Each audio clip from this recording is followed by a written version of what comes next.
एक फैक्टर जो लोग मिस कर जाते हैं जिसकी वजह से उनका वेट बढ़ता है, शुगर हो जाती है, ब्लड प्रेशर हो जाता है, उनको थायराइड हो जाता है और पीसीओडी। 80% लोगों को ये मालूम भी नहीं है कि उनका वेट क्यों बढ़ रहा है। ये आपका विल पावर नहीं है, ये आपकी डाइट नहीं है, ये आपका मेटाबॉलिज्म नहीं है। ये एक चीज़ क्या है, क्यों आपका वेट बढ़ रहा है और आप कैसे उसको आप करेक्ट कर सकते हैं। हाय, मैं डॉक्टर वंदना हूँ और मैं एक लाइफस्टाइल मेडिसिन और वेट लॉस कंसल्टेंट हूँ और मेरी पिछले 35 इयर्स की प्रैक्टिस है और उसमें मैंने ओवर 1 लाख लोगों को हेल्प किया है वेट लूज़ करने में और डिजीज़ेस को रिवर्स करने में। आज आपको एक कहानी के ज़रिए मैं आपको बताऊँगी कि इंसुलिन रेजिस्टेंस क्या होता है, क्यों होता है और उसको आप कैसे ओवरकम कर सकते हैं। और बाय द टाइम आप इसको ख़त्म करेंगे और ध्यान से सुनेंगे तो आप ये जानेंगे कि क्यों आपको ये प्रॉब्लम्स बार-बार होती हैं। ये आपका वेट जो है, ये आपका विल पावर नहीं है, ये आपकी डाइट नहीं है, ये आपका मेटाबॉलिज्म नहीं है। ये एक चीज़ क्या है, वो है इंसुलिन रेजिस्टेंस। इंसुलिन रेजिस्टेंस होता क्या है? बहुत सिंपल तरीके से मैं आपको समझाती हूँ कि जब हम खाना खाते हैं, हमने कोई भी कार्बोहाइड्रेट खाया तो वो छोटे-छोटे शुगर के पीसेस में बँट जाता है, ब्रेक डाउन हो जाता है और वो शुगर के पीसेस आपके ब्लड में चले जाते हैं और जब वो ब्लड में जाते हैं, आपका ब्लड शुगर बढ़ जाता है और जब ब्लड शुगर बढ़ जाता है तो आपके जो बॉडी का पैनक्रियाज़ होता है, एक ऑर्गन जो इंसुलिन निकालता है, वो एक्टिवेट हो जाता है और वो इंसुलिन को रिलीज़ करता है और जब इंसुलिन रिलीज़ होती है, तो इंसुलिन का काम क्या है? आपके शुगर को सेल के अंदर डालना। तो इंसुलिन को हम समझें कि एक चाबी का काम करती है। जब आपके ब्लड में इंसुलिन है, तो इंसुलिन चाबी की तरह आपके सेल के पास जाती है, चाबी लगाती है और दरवाज़ा खोलती है और शुगर जो है ब्लड से लेके सेल में चला जाता है और उसके बाद आपकी सेल को एनर्जी मिलती है, शुगर मिलती है और वो आप अच्छे से काम करते हो। तो बहुत सिंपल है, आपने खाना खाया, शुगर ब्लड में आई, पैंक्रियाज़ एक्टिवेट हुई, इंसुलिन रिलीज़ हुआ, इंसुलिन ने चाबी लगाई और शुगर आपके सेल के अंदर चली गई। बट अब इंसुलिन रेजिस्टेंस कैसे होती है? वो ऐसे होती है कि आपने शुगर आज बहुत सारी खाई, आपने बार-बार खाई, आपने सुबह चाय के साथ रस लिया, आपने नमकीन लिया, दाल-चावल दोनों खाए, रोटी भी खाई, फिर कोल्ड ड्रिंक भी पिया और फिर मिठाई भी खाई। तो इतनी बार आपने 10-15 बार ये करा, तो हर बार आपकी इंसुलिन बढ़ी और पैंक्रियाज़ जो है आपकी, हर बार आप शुगर लेते हो, इंसुलिन आपकी बढ़ती है और ये प्रोसेस रिपीट बार-बार होता है। लेकिन एक टाइम आकर के आपका जो सेल है, वो आपसे तंग आ जाता है। वो कहता है आप भी सोचिए, आपके घर कोई बार-बार नॉक कर रहा है, तो आप खोलोगे नहीं। तो सेल यही करता है कि आपका जो जब वो नॉक करती है इंसुलिन आके, वो ताला खोलता ही नहीं है और शुगर जो है सेल के अंदर जाती नहीं है और वो शुगर आपके ब्लड में ही रह जाती है। जब शुगर ब्लड में ज़्यादा रह जाती है तो पैंक्रियाज़ और इंसुलिन निकालता है, रिलीज़ करता है और ऐसे धीरे इस लूप में इतनी इंसुलिन बढ़ जाती है और सेल के अंदर शुगर जा नहीं रही। तो दूसरा उसके बाद क्या होता है कि शुगर अपना दूसरा काम शुरू करती है। क्या काम है दूसरा काम शुगर का? शुगर का दूसरा काम है फैट जमा करना। इंसुलिन को ये लगता है कि जी सेल का तो पेट भर गया, उसमें सारी शुगर है, तो मुझे क्या करना है, मुझे अब जो एक्स्ट्रा शुगर है उसको फैट में कन्वर्ट करके आपके अंदर स्टोरेज करना है। तो अब जो भी खाते हो वो फैट में यानी चर्बी में कन्वर्ट हो रहा है। आप कहते हो कि हम तो हेल्दी खाते हैं, तो आप अगर हेल्दी खाते हो वो भी आपका फैट में कन्वर्ट हो रहा है क्योंकि इंसुलिन रेजिस्टेंस है। आप 2 रोटी खाते हो वो भी फैट में कन्वर्ट होता है। आप अ, जो भी खाते हो वो फैट में आपका कन्वर्ट हो रहा है। तो उसके बाद आप क्या करते हो कि आपका वेट बढ़ गया, आपका पेट बढ़ गया, आपका वेट बढ़ गया, तो क्या होगा? तो आपने खाना कम कर दिया। आपने खाना कम कर दिया, आपकी बॉडी में शुगर कम हो गई, आपके सेल तो पहले ही भूखे थे, तो आपका जो शुगर है कम हुआ, उसकी वजह से आप टायर्ड फ़ील करते हो, आप उसके बाद फॉगी फ़ील करते हो, भूख लगती है, इरिटेशन होती है और आपको लगता है आप वेट कम कर रहे हो, फिर भी मेरा वेट बढ़े जा रहा है। मैं सब कुछ कर रहा हूँ, मैं तो खाता ही कुछ नहीं, 2 रोटी सवेरे, 2 रोटी शाम को, लेकिन फिर भी मेरा वेट बढ़े जा रहा है। दैट इज़ द रीज़न, आपका insulin resistance is the reason आपका वेट जो है कम नहीं होती। आपको कैसे पता चलेगा इंसुलिन रेजिस्टेंस है? तो उसके मैं कुछ साइंस बता रही हूँ, सिम्पटम्स बता रही हूँ। अगर उनमें से 3 भी आपके हैं, तो आपको शर्तिया इंसुलिन रेजिस्टेंस है। आपका पेट बढ़ा हुआ है, बेली फैट निकला हुआ है, आपको फूड की क्रेविंग होती है बहुत ज़्यादा, बार-बार खाने का मन होता है, भूख लगती है बहुत ज़्यादा आपको। क्या आपके नेक पे या अंडर आर्म्स पे डार्कनेस हो रही है? क्या पीसीओडी जैसी प्रॉब्लम है आपको? क्या आपके अल्ट्रासाउंड में फैटी लिवर निकला है? ट्राइग्लिसराइड्स हाई है? लिपिड प्रोफाइल आप में खराब आ रहा है आपके ब्लड रिपोर्ट में? थक जाते हो और शाम को आते-आते इतना थक जाते हो आपको कुछ समझ में नहीं आता क्या हो रहा है, ब्रेन फॉग बोलते हैं इसको। या आप वेट लूज़ कर के थक गए हो, लेकिन वेट का आपका जो स्केल है टस से मस नहीं हो रहा है। तो अगर इन 10-11 चीज़ों में आपके पास 3 भी कारण आपके पास हैं, पॉज़िटिव निकलते हैं, तो आपको इंसुलिन रेज़िस्टेंस है।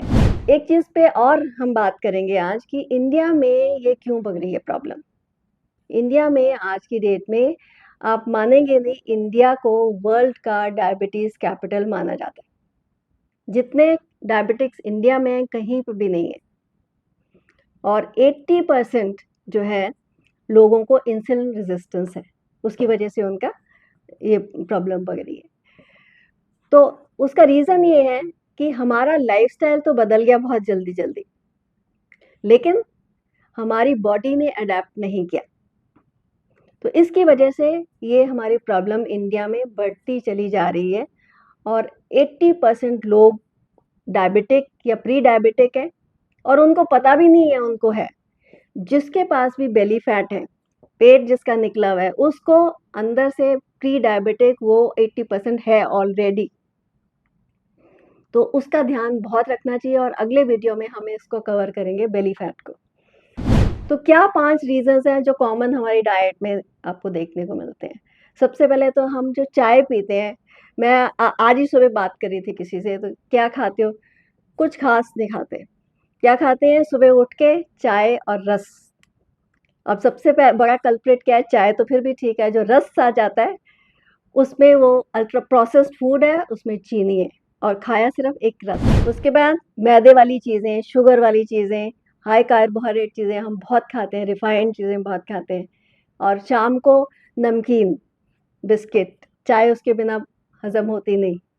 तो इसी वजह से अब जो प्रॉब्लम है, ये इंसुलिन रेजिस्टेंस कॉज़ करती है और वो किसी गिनती में आते भी नहीं जो ये हम खाते हैं। नेक्स्ट है स्लीप। नींद हमारी सही नहीं है। हमें चाहिए 7 से 8 घंटे की नींद रोज़, अच्छी गुड स्लीप। लेकिन कुछ तो मोबाइल फ़ोन ने बर्बाद किया हुआ है, इंस्टाग्राम, फ़ेसबुक और कुछ बाकी टीवी ने किया हुआ है, कुछ हमारे दिन भर के इतने काम होते हैं, इतने स्ट्रेसेस होते हैं कि हमारी स्लीप डिस्टर्ब रहती है। तो उसकी वजह से भी इंसुलिन रेजिस्टेंस होता है। उसके बाद अल्ट्रा प्रोसेस्ड फूड। जो भी अल्ट्रा प्रोसेस्ड फूड है, जैसे कि हमारे पिज़्ज़ा, बर्गर, नमकीन, ये सब बिस्किट्स हमारी बॉडी में ये जब जाते हैं तो नेचुरल तरीके से डाइजेस्ट नहीं होते। एक लास्ट जो हम बात करेंगे, स्ट्रेस। स्ट्रेस बहुत ज़्यादा आजकल बढ़ता जा रहा है लाइफ में, फाइनेंशियल, रिलेशनशिप, हर तरीके का स्ट्रेस है और उसकी वजह से भी इंसुलिन रेजिस्टेंस हमें देखने को मिलती है। हमारी लाइफ अब बहुत चेंज हो गई है। हमारे पेरेंट्स, हमारे ग्रैंड पेरेंट्स चलते ज़्यादा थे, 10-15 हज़ार स्टेप्स लेते थे। आज हम 2000 भी ले लें तो काफ़ी है। स्नैक्स बहुत लेते हैं, हम इतना स्नैक्स लेते हैं, रेगुलर मील्स हम लेते नहीं, इरेगुलर हमारी डाइट है। तो ये कुछ कारण है जो इसकी वजह से इंडिया में ये प्रॉब्लम्स बढ़ती चली जा रही है। ये तो प्रॉब्लम हमने कर ली डिस्कस, लेकिन गुड न्यूज़ है कि हम इसको रिवर्स कर सकते हैं। जो मेरे पेशेंट्स हैं, ऑलमोस्ट 90% वो रिवर्स कर लेते हैं अपनी प्रॉब्लम 8 से 12 हफ्ते में। तो वो कैसे करते हैं? कुछ चीज़ें मैं बताऊँगी जो आप फॉलो कर सकते हैं आज से ही। सबसे पहले अपनी जो चीनी है वो बंद कीजिए, एक्स्ट्रा शुगर वो कम करिए। एडिड शुगर होती हैं, जैसे आपके कोल्ड ड्रिंक्स हो गए, चाय में चीनी हो गई या मीठा हो गया, ये आपको कम करने हैं बहुत ज़्यादा, या बंद ही कर देने तो बहुत ज़्यादा अच्छी बात है। दूसरा है, हमको अपनी डाइट में प्रोटीन बढ़ाने हैं। अगर आप वेजिटेरियन हैं तो आप दाल, पनीर, सोया ये ले सकते हैं, और अगर आप नॉन वेजिटेरियन हैं तो एग, चिकन ये सब आप ले सकते हैं। प्रोटीन बढ़ाइए, स्पेशली ब्रेकफास्ट में 15 से 20 ग्राम हर रोज़। उसके बाद एक और चीज़ जो आप कर सकते हैं, चाहे आप जितने भी बिज़ी हों, हर खाने के बाद, मेजर खाने के बाद 10 से 15 मिनट आप वॉक कर सकते हैं, ज़्यादा नहीं है, 10 मिनट अपनी हेल्थ के लिए आप निकाल सकते हैं, जिससे आपका इंसुलिन रेजिस्टेंस कम होता है। नींद, स्लीप सबसे इम्पोर्टेंट है। हम बहुत जगह अपना टाइम लगाते हैं, पर अपनी हेल्थ को कभी भी अपना प्रायोरिटी नहीं बनाते, और कब बनाते हैं, जब वो बिल्कुल ख़राब हो चुकी होती है। तो कुछ लोग मुझे कहते हैं, जब मैं उनको एडवाइस देती हूँ, कोई बात नहीं डॉक्टर साहब, जब होगा तब देखी जाएगी। तो जब होगा तब आप क्या देखोगे, तब तो हम देखेंगे, डॉक्टर्स देखेंगे, राइट? स्ट्रेस होगा जब भी, स्ट्रेस हार्मोन्स जो है और इंसुलिन हार्मोन दोनों साथ-साथ चलते हैं। इंसुलिन ज़्यादा होता है तो स्ट्रेस होता है, स्ट्रेस होता है तो इंसुलिन होता है। तो इस स्ट्रेस को मैनेज करने के लिए एक सिंपल मैं आपको तरीका बताती हूँ। एक खाने से 5 मिनट पहले 5 मिनट्स की डीप ब्रीथिंग आप करेंगे, तो स्ट्रेस कम होगा और इंसुलिन रेजिस्टेंस आपकी कम हो जाएगी। एक छोटा-सा ये टिप। उसके बाद रिफाइंड कार्बोहाइड्रेट अपनी डाइट में से हटा दीजिए, बिल्कुल। मैदा हो गया, शुगर हो गई, रिफाइंड ऑयल्स हो गए, बेकरी प्रोडक्ट्स हो गए, जो-जो चीज़ें आपको अच्छी लगती हैं, वो सारी आपने हटा देनी है। एंड जो भी आज आपका वेट है, ये आपकी गलती नहीं है, ये आपके अंदर कोई कमज़ोरी नहीं है, आप में सेल्फ डिसिप्लिन की कमी नहीं है, ये आपकी फिज़ियोलॉजी, आपकी बॉडी ऐसी हो गई है, आपके हार्मोन्स ऐसे हो गए हैं, और फॉर्च्यूनेटली हम उसको रिवर्स कर सकते हैं। अगर आप इस रूट कॉज़ को हटा देंगे, तो आपका वेट लॉस फिर शुरू होगा, और फिर एफर्टलेसली अपना वेट को आप लूज़ कर पाएँगे। तो आप डिस्क्रिप्शन में देख सकते हैं, डाउनलोड कर सकते हैं एक फ्री गाइड, जिसमें आपको डाइट चार्ट मिलेगा, 1 हफ्ते का, आपको रेसिपीज़ मिलेंगी, आपको वॉकिंग का प्लान मिलेगा, और स्ट्रेस को मैनेज करने का तरीका मिलेगा। अगला वीडियो जो है हमारा है बेली फैट पे। अगर आप लोग जानना चाहते हैं कि बेली फैट क्यों होता है, कैसे होता है, और उसको आप कम कैसे कर सकते हैं, क्योंकि बहुत से लोग ऐसे हैं जो पतले हैं लेकिन बेली फैट है उनका, पेट निकला हुआ है। तो लोग अपने पेट और वेट दोनों से परेशान हैं, और दोनों की हम अगले वीडियो में बात करेंगे। Thank you.